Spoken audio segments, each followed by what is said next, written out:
On s'approche de lui et là, le deuxième terroriste essaie de se faire sauter.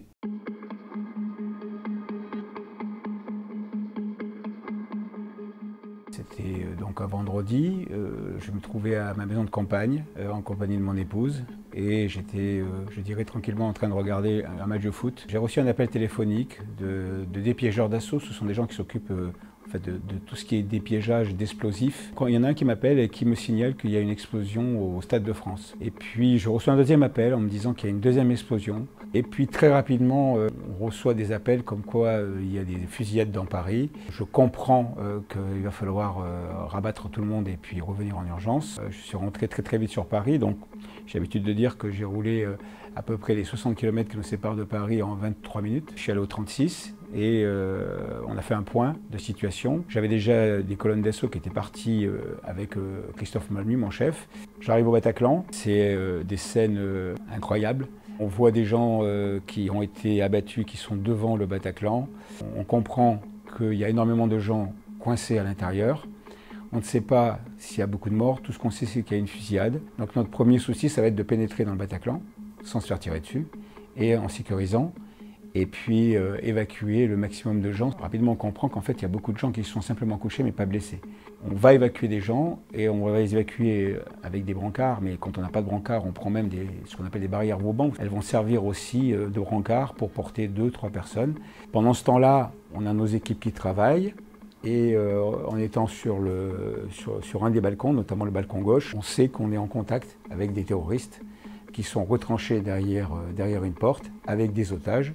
On a bien compris que ça sera très compliqué de négocier et d'obtenir quelque chose. Et on est dans une phase où on essaie de gagner un peu de temps pour pouvoir nous préparer à cet assaut qu'on sent à un moment irrémédiable. Et on va donner l'assaut. Dès qu'on a cassé ces portes, les terroristes nous ont ouvert le feu.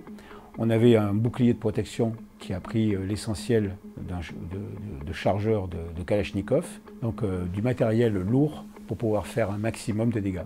On va pouvoir quand même pénétrer et sous le feu, on va commencer à évacuer la dizaine d'otages qui est coincée dans ce couloir. Pendant le tir, une balle va ricocher, taper dans un mur et aller toucher un de mes gars qui est en 6e position. Et sur cet assaut, on va avancer.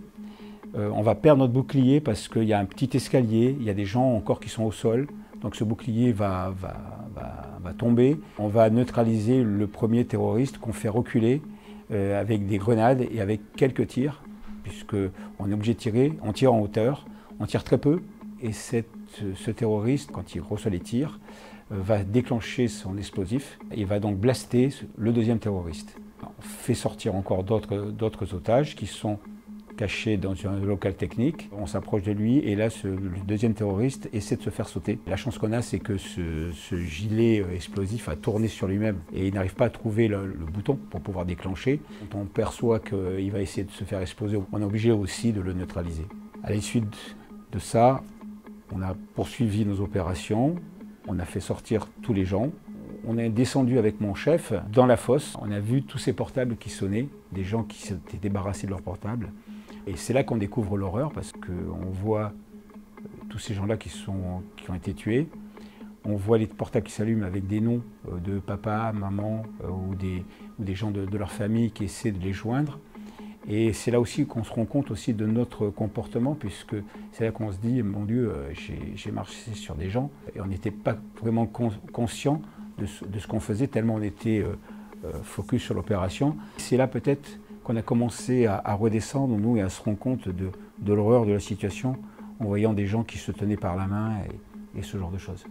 Écrire, c'est un exutoire, donc moi, ça me permet aussi effectivement de pouvoir parler. Quand j'écris, j'écris des romans, parce que ça me permet d'avoir l'esprit libre, mais il est sûr que ça se rapproche. Je m'inspire quand même de ce que j'ai vécu, ou ce que d'autres ont vécu aussi.